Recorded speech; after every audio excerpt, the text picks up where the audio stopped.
Une vie d'ascèse, de sacrifice, où tout est calculé à la seconde près, au gramme près. La nourriture, le poids, les heures d'entraînement. Flore Annie a voué sa vie au MMA et à la boxe anglaise, mais c'est dur.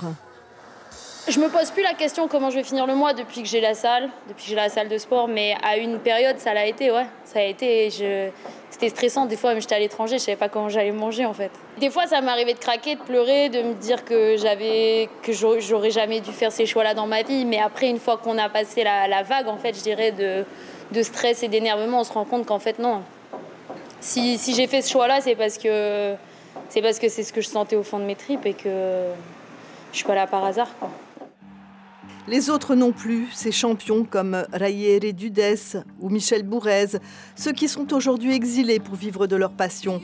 La Polynésie, vivier de champions comme le footballeur Marama Bairua ou Anne-Caroline Graf, championne olympique de taekwondo, ne permet pas encore à ces athlètes de vivre correctement du sport.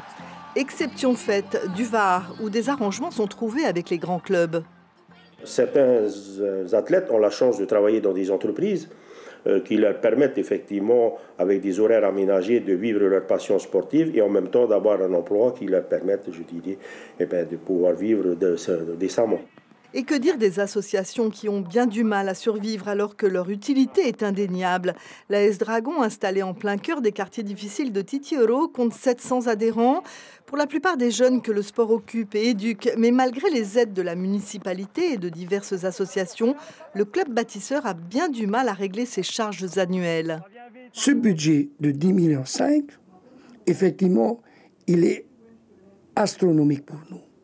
Quand je dis astronomique, c'est à se poser la question comment l'AS Dragon peut effectivement équilibrer. Mais heureusement, heureusement que nous avons l'aide du pays.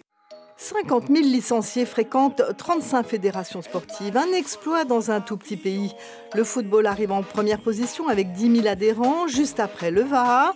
Alors les sponsors éventuels sont très sollicités, comme cette enseigne qui consacre un budget conséquent à l'aide en nature et en numéraire de certains sportifs.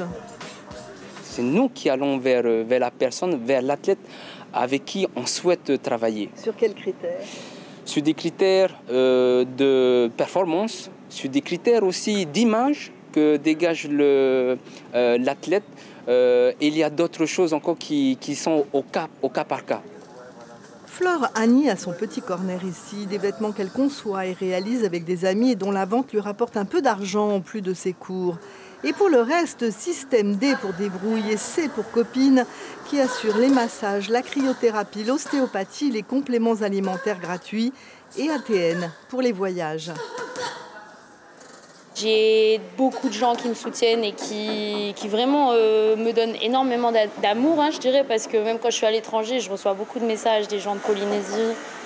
Non, je suis vraiment soutenue ici. Je me sens vraiment soutenue à tous les niveaux ici. Ouais. Et sans cette chaîne de solidarité, le sport en Polynésie ne serait pas ce qu'il est.